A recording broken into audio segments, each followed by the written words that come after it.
Hello YouTube, it is that time of the week where we talk about my favorite YouTube comments. I actually picked way more than average.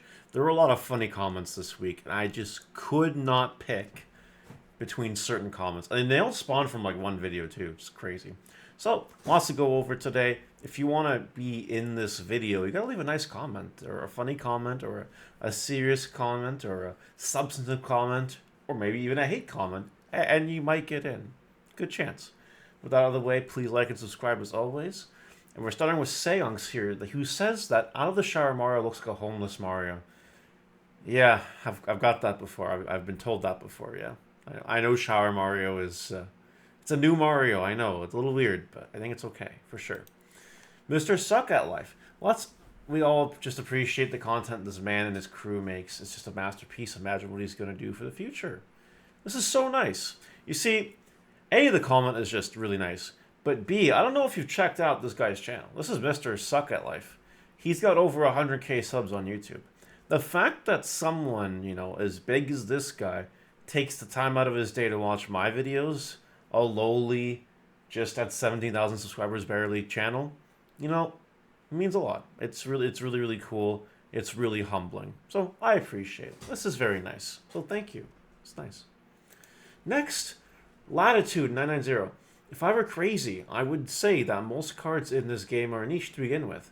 There aren't very many cards that stand test of time, because every set is built to devalue the sets that came before it.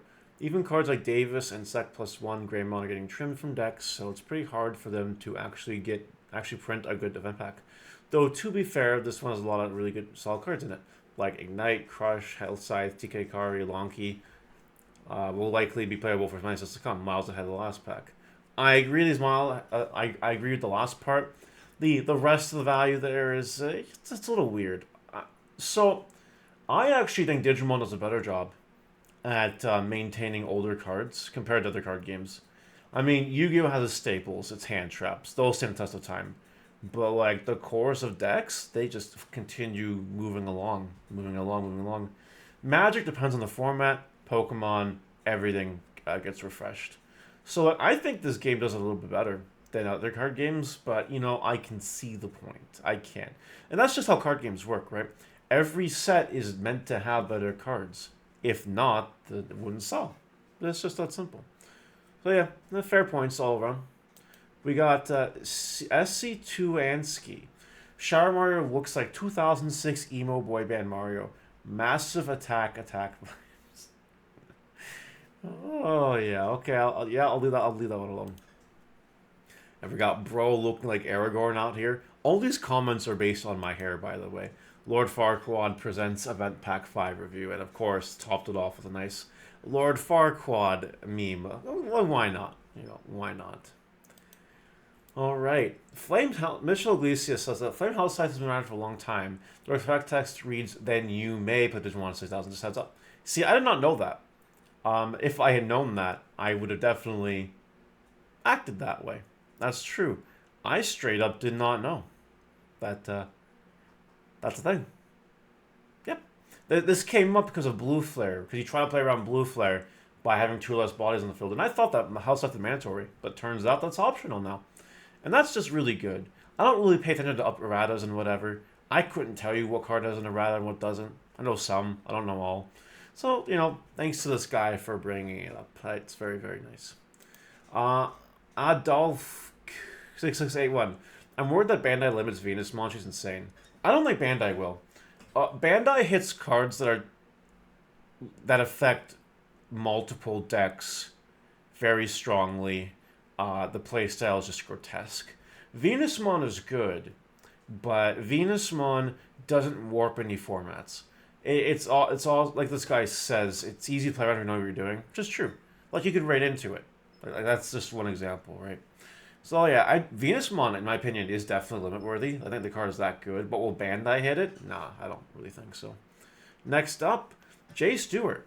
What I hate about BT13 toppers is we get the Ace Wargreymon Guru instead of the 3rd anniversary update pack now. There was decent support in those decks like Bordermon Galactic.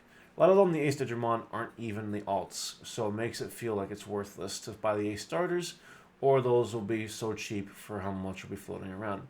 This is interesting. So, The starter deck point kind of speaks to me because that's the main card of the starter deck, right? Or the ace cards. It might cause an issue with the starter decks get less purchased, maybe, but both starter decks do have good cards in them. So I don't think that's going to be too big of an issue. As for the delayed third anniversary pack, yeah, it sucks. It's Bandai's way of like keeping our format, our BT13, different than what Japan's BT13 was, and this is just one way they do things, right? Unfortunately, though, it means that every set later these cards come out, it's going to power creep them even more, which means they're going to be less valuable by the time they come out. So who knows what's going to happen, but yeah, very valid all around. Kate over Moon. It really helps to plan 2 months ahead and buy what you want before the price spike on release when you need them. Preferably a couple weeks after new cards are revealed in a Japanese form when the hype for support dies out. I agree with this. This is perfect. Always buy things 2 4 months ahead. This is good advice, and I suggest that. You know, we're always trying to buy cards ahead of the curve on Market Watch. We're just doing that. This goes along with it. So very good comment. Oreo X. I'm not a fan of Black Oreo X, but I'm all for it existing. Tamers can be a menace at times, and it's one of those few cards that can actually interact with them. I agree. It just makes me depressed.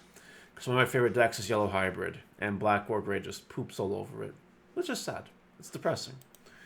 And as a Greymon Tribal player says Zay Lion, this video made me smile. A friend explained it to me recently. It's not getting OTK'd. It's not getting support every set. It's a slow death by deconstruction. Tamers popped, stacks are moved, running DNA evolutions. All you can do is watch. That is what Black War Greymon does. They control a board, they deconstruct your board. It's a very good analogy. Very cool. The Dark One falling from 7612 says, as someone who plays mostly Magic and Digimon mostly casually, your videos are fun builds are fantastic. Why, thank you. I've been going with more fun builds this format because I've been playing more fun Nexus format, so I'm glad that you're enjoying that. Happy Modder 87. Damn it, Bandai. Deck lists like this make me better. They still haven't reprinted Kaiser Nail. It's just so fun to use and create decks around it, and the fact that the card is actually good is just a bonus. Yeah, you know, I think there's hope, though. They did reprint Gravity Crush. That was an older card. I think Kaiser Nail get the reprint eventually, honestly. Crow the Raven. It sounds like Mario is really traumatized by Dorbick. It's not Dorbick that traumatizes me, it's Ragnarlordmon. This card, I always keep one on my desk, this card. Because this card is mean. It is a bully. I don't like it. Not at all. Ragnar's just, it's the problem. Dorbick's fun. I played freaking Dorbick Red OTK without even anything in there. No Ragnars. It's Ragnar that messes me up. Arc Dragoon. Bought Kaiser Nails at a little over one a piece. Apparently I should have bought the stock. You should have. Yeah. You should have. Back when I was talking about them, they were $4 and they were $6. You definitely had your time to buy them for cheap, though. Like, now you're making massive profit if you have them. We got Sweet Spot.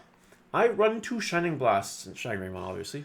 Just because you can easily clear some old 6 stacks in late game, we're generating a bunch of memory off your Time Carvers. I think I like them more than Crimson Blaze, but it's definitely situational. I hadn't thought to run Red Memory Boost. That definitely seems like a really important piece after breaking so hard locals last night. And that's my point. That's why I like Red Memory Boost a lot. Red Memory Boost allows you to not brick. That's important. That's a very important thing. And you don't need Shining Blast when you have Ruin mode. You know what I mean? It just doesn't need it. And the BT13, you definitely don't need it. Because it's just everything is just so much better. So, not a big deal at all. Final one today goes to Alex Carlin 2303. I kind of like having my yellow base, but miss Cormon draw. The last night in the locals, Pillmon did help me through a blue flare matchup a bit. That's true. Yellow does get access to Pillmon. Pillmon is a floodgate. Pillmon is good against things like Blue Flare, Beelzemon, the Omnimon deck, Bloomlord. It's a very good card overall, and I don't hate the idea. So, yeah. Cormon draw is nice, though. I gotta say, it helps keep the deck really consistent and flowing, which is important. It's good to keep things flowing. Yeah, that's it. That is it for my comment review section. What do you guys think? Let me know in the comments. See you later. Bye.